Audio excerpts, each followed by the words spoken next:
Welcome everyone. Today I have a really quick video for you where I'm going to show you how to make this miniature paper cutter.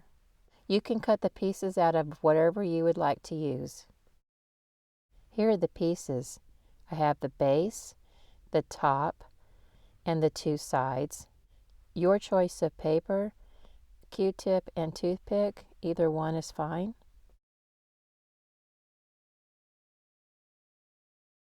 I beveled all the edges on the top and bottom, and on the side piece I only beveled the long sides.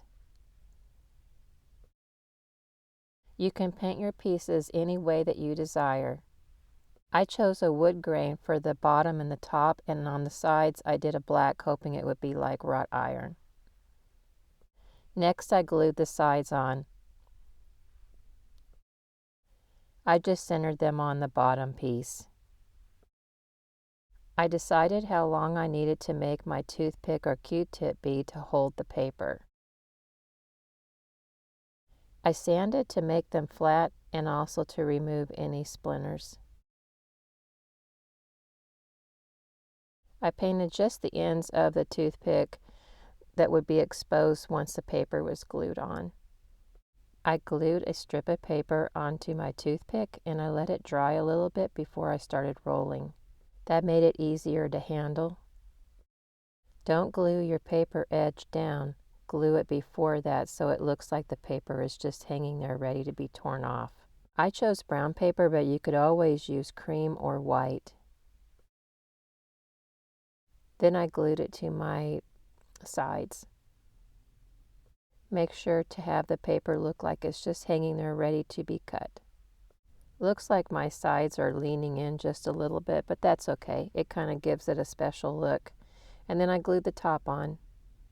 I punched out a few circles with the hole punch out of cardstock. This is going to be the base of the spool. I glued those together. I cut the Q-tip or toothpick to the height that I want my spool to be. Then I sanded those ends flat.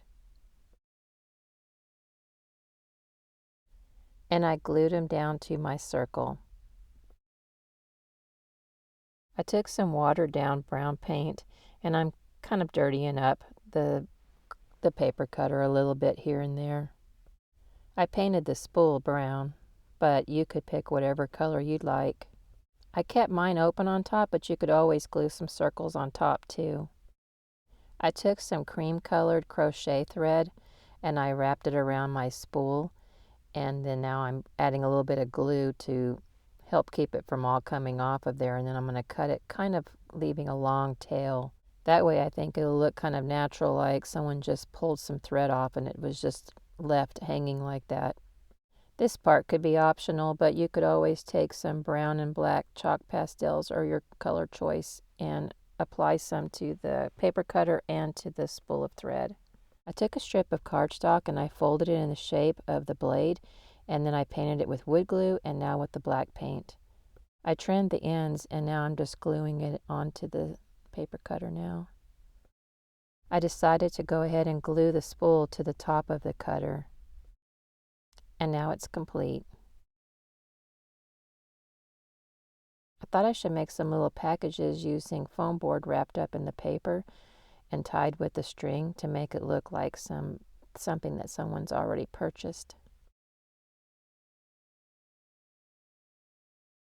Here I'm having some fun just adding some of the things that I've made so far. I'm so happy with how my little store's turning out. I can't wait to see how it's going to look when this project is complete. At some point I need to add the hanging lights. Well, I hope there'll be hanging lights, but that makes me a little bit nervous. I've never done it before. I've used little fairy lights, but I've never used, I guess, what are they, the little LED lights? That'll be a really big learning experience for me. I don't know if I've mentioned it before, but my hope is to next work on an Old West hotel. Thank you so much for watching my videos, and I will see you next time.